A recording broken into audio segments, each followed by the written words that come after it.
Hello friends, let's discuss chemistry for ninth class students.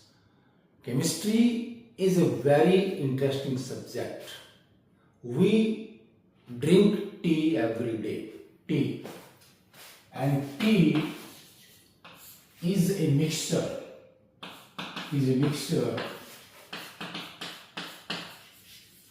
Means combination of many things.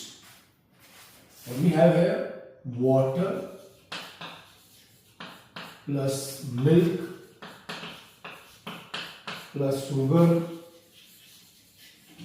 and plus tea leaves.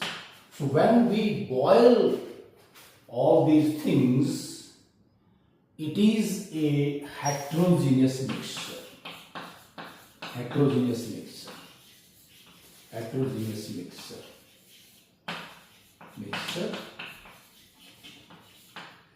So, but when we drink tea after filtration, thorough filtration, what happens? It becomes homogeneous mixture.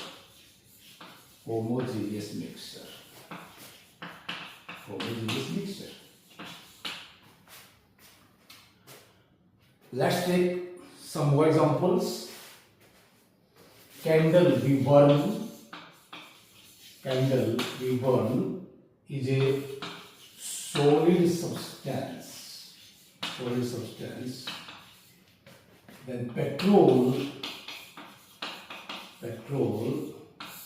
we use in our vehicles is a mixture which is homogeneous in nature. Petrol is C8H18. ये हमारे पास क्या है? Compound है, hydrocarbon octane.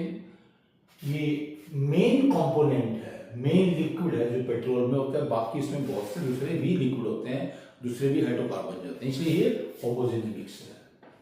और ये किसका liquid example है please? ये सॉलिड एग्जांपल है. कैंडल ये सब्सटेंस है जिसको हम बर्न करते हैं, रिएक्शन करते हैं. और थर्ड जो हम चीज देखते हैं हर रोज वो क्या है आपके पास? एलपीजी लिक्विड पेट्रोलियम गैस, जो हम घर में सिलेंडर में रखते हैं. तो ये भी हमारे पास क्या है? एक होमोजेनियस मिक्सचर है. और ये इसमें जो मेन कंपोनेंट है वो क्या होगा? या तो ब्यूटेन होगा या प्रोपेन होगा. ब्यूटेन और propane. And it contains many gases. Ethane, methane. Okay, please. So there are so many gases in LPG. Hydrocarbons are सारे वो, and they give a lot of energy. So it is okay, please. Substance or matter in three physical states: solid, liquid, gas. And this is an example of compound. ये pure substance है. Internal composition के आधार पर, on the basis of internal composition और structure of any matter is of two types: element and compound. So element and number 2 compound. Elements कह लीजिए, compound कह लीजिए.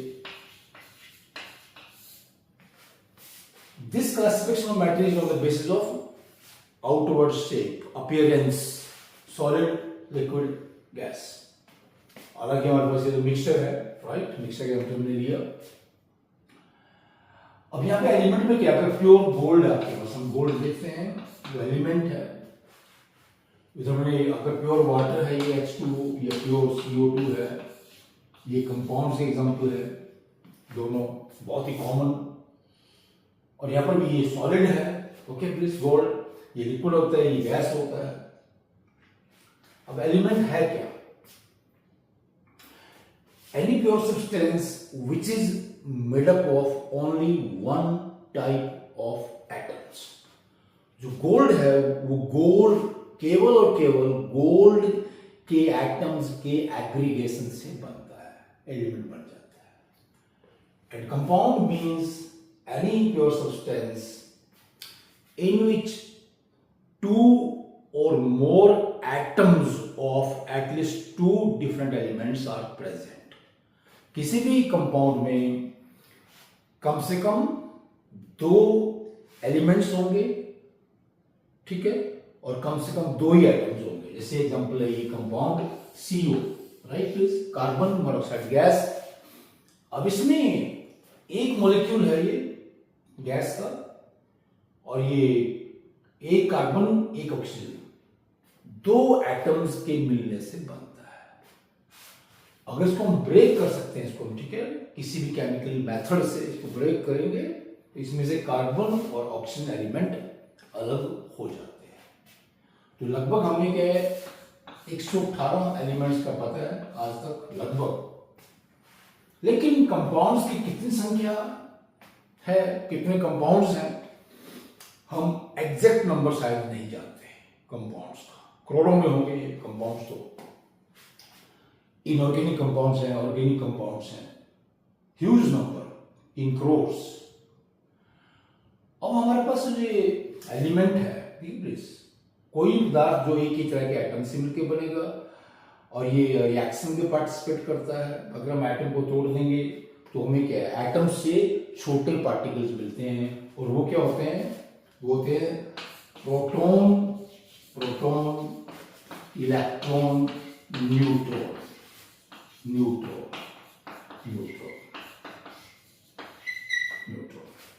मतलब क्या है हमारे पास ये जो आपके एटम्स हैं, ठीक है, प्रोटॉन, इलेक्ट्रॉन, न्यूट्रॉन. केमिस्ट्री के एंगल से हम बात करें प्लीज, केमिस्ट्री के हिसाब से, from the angle of chemistry, और if we consider chemistry as subject, these are the sub atomic particles जिनसे मिलकर के एटम्स बनते हैं. प्रोटॉन, ठीक है, तो ये एक पॉजिटिवली चार्ज क्या है, पार्टिकल है, कण है एक, जिसके ऊपर एक यूनिट पॉजिटिव चार्ज होता है, और इसका वेट क्या है, 1U होता है, right, 1U. So it has some weight equal to 1U, 1 positive charge. So proton is a subatomic particle which has 1 unit positive charge and 1 unit mass. आप ऐसे बोल सकते हैं. Neutron is neutral particle having 1 unit mass. 1U बोलते हैं उसको, unified mass. Electron is a particle having very very less weight as compared to proton और neutron. बहुत ही कम वेट है इसका, बहुत ही कम वेट है, और इसके ऊपर क्या होता है, 1 unit negative charge. So electron is a fundamental particle having negligible mass but 1 unit negative charge. These are the subatomic particles. अब जो हमारे पास जितने भी एलिमेंट्स हैं उनमें एटम्स हैं. फिर एटम की स्ट्रक्चर क्या होती है, एटम की स्ट्रक्चर को एक्सप्लेन करने के लिए हमारे पास क्या है, 9th की जो क्लास है उसमें 3 मॉडल है. पहला है थॉमसन मॉडल, मतलब एटॉमिक स्ट्रक्चर के बारे में कि किसी भी एटम में जो 3 पार्टिकल्स हैं ये किस तरह से प्रेजेंट है, how these 3 particles are arranged in an atom.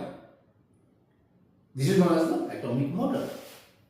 किसी भी एटम में ये 3 पार्टिकल्स किस तरह से प्रेजेंट है ये जानना एटॉमिक मॉडल कहलाता है, या अलग अलग साइंटिस्ट ने हमें इस चीज को अलग अलग ढंग से बताया. सबसे पहला था थॉमसन एटॉमिक मॉडल.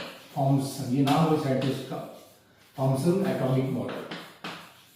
देखिए प्लीज, इसमें एटॉमिक स्ट्रक्चर के बारे में क्या कहा, atomic model. Okay please, Thomson atomic model. उसी का भी हमारे पास जो ये तरबूज, इसमें बोलते हैं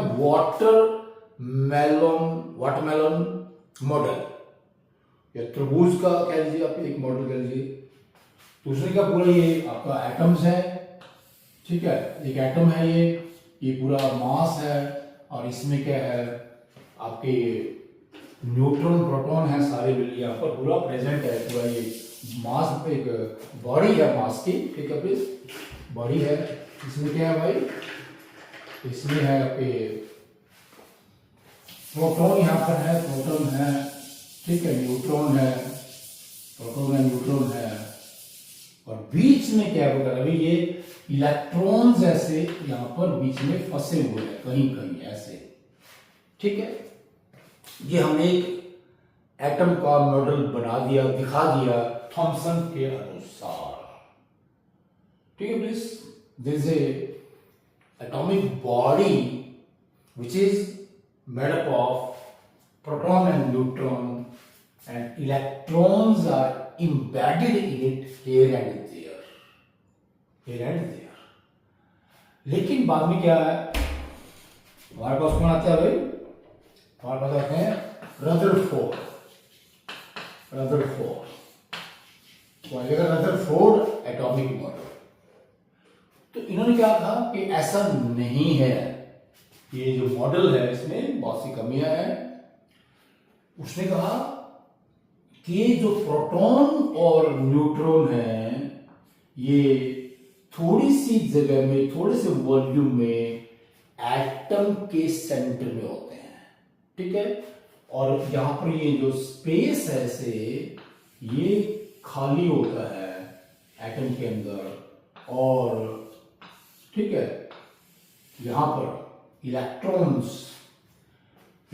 क्या है भाई, वो निश्चित कक्षाओं में घूमते हैं। कि मान लिया आपकी दो इलेक्ट्रॉन ऐसे कर दीजिए, यहाँ पर ये कक्षा है, दो इलेक्ट्रॉन यहाँ पर है इसमें ये, और दो इलेक्ट्रॉन कह लीजिए आगे हैं, ठीक है। यहाँ पर इसमें 4 इलेक्ट्रॉन है इस एटम में, कोई भी एटम है ये। तो रदरफोर्ड के अनुसार एटॉमिक स्ट्रक्चर क्या है, एटम के 2 हिस्से हैं। सेंट्रल पार्ट है जो बहुत ही छोटा है पूरे एटम के साइज से। अगर हम फुटबॉल के बीच में क्या मोती रख दें, पर्ल या सीधा रखते हैं कि फुटबॉल के बीच में मटर का दाना रखते हैं ना, मटर का दाना फुटबॉल के बीच में सेंटर में। तो मटर का दाना क्या है भाई, न्यूक्लियस है। एटम का पूरा मास न्यूक्लियस में है, प्रोटॉन और न्यूट्रॉन की फॉर्म में।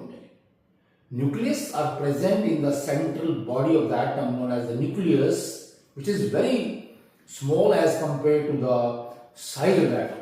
ये पूरा एटम फुटबॉल क्या है, हम कह रहे हैं फुटबॉल जो हमारे पास है, ये पूरा एटम को रिप्रेजेंट करते हैं। उसमें जो एक बीच में मटर का दाना है वो न्यूक्लियस को रिप्रेजेंट करता है।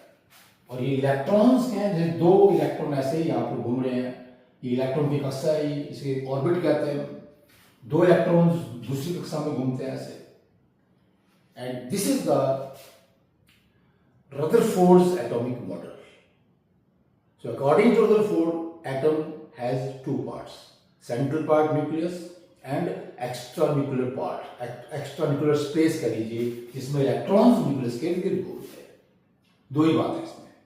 फिर कौन आता है भाई, बोहर। देखिए प्लीज, रदरफोर्ड ने क्या किया, उसने इलेक्ट्रॉन्स की एनर्जी के बारे में कुछ नहीं कहा। अगर हम ऐसे माने रदरफोर्ड के अनुसार, तो ये इलेक्ट्रॉन्स क्या है, ये कि चार्ज बॉडी है, नेगेटिव चार्ज है, ये जब चलेगा तो एनर्जी लूज करेगा, और जब इसकी एनर्जी 0 हो जाएगी तो ये न्यूक्लियस में जाकर गिरेगा। It will collide in the nucleus, but this thing never happens. लेकिन ऐसा कभी होता नहीं है। समझ गया, समथिंग इज रॉन्ग है। तो बोहर ने फिर क्या है, अपने मॉडल में क्या किया भाई, कोई खास बात नहीं है बोहर एटॉमिक मॉडल में, लेकिन बहुत ही इंपॉर्टेंट है वो चीज जो बोहर ने की। उसने ये मान लिया कि ये हमारे पास क्या है, न्यूक्लियस है एटम में, सही है बिल्कुल, कोई इसमें दिक्कत नहीं है। इलेक्ट्रॉन्स भी क्या है, न्यूक्लियस के इर्द गिर्द अलग अलग कक्षा में घूमते हैं, राइट, ये भी सही है। लेकिन बोहर ने ये बात की कि जब तक यहां पर इलेक्ट्रॉन अपनी कक्षा में है, this is very very important, it's energy is conserved, it has constant value of energy, it will not lose और गेन एनर्जी। कोई भी इलेक्ट्रॉन जब तक अपनी कक्षा में रहेगा उसकी एनर्जी ना घटेगी ना बढ़ेगी, कांस्टेंट रहेगी। लेकिन जब इलेक्ट्रॉन क्या है एनर्जी एब्जॉर्ब करेगा तो हायर कक्षा में जाएगा, ऊपर जाएगा, बाहर निकल जाएगा एटम से एनर्जी लेकर के, ठीक है। या अगर उसकी एनर्जी कम कर देंगे तो वो नीचे गिर जाएगा, निचली कक्षा में चला जाएगा। Okay please. So electrons absorb energy and jump to higher energy levels. Electron present in any level may lose energy and goes down in the inner energy level. तो ये बोहर ने कहा, बोहर ने क्या किया भाई, उसने कहा electronic energy is quantized. This is very very important. तीसरी बात की है थोड़ी बहुत मतलब क्या भाई, एटम के क्या है, न्यूक्लियस है, उसमें सेंट्रल पार्ट न्यूक्लियस बहुत छोटा होता है, ठीक है, और सारा मास न्यूक्लियस में है, इलेक्ट्रॉन्स कक्षाओं में घूमते हैं, ठीक है, भी सही है बात है, अलग अलग कक्षाओं में। तीसरी बात जो बोहर बोल रहा है कि किसी भी कक्षा में प्रेजेंट इलेक्ट्रॉन की एनर्जी कांस्टेंट है। This is very very important. Energy is quantized, value is fixed, quantized है वो। This is very important part. So this all about the different atomic models which are there in the 9th class, of course, जो 9th class में है। And this is very important. Okay, please think regarding nature of matter. Nature of matter. And matter is any substance. Okay, please. Matter means any substance, and matter has two very important behaviors or properties.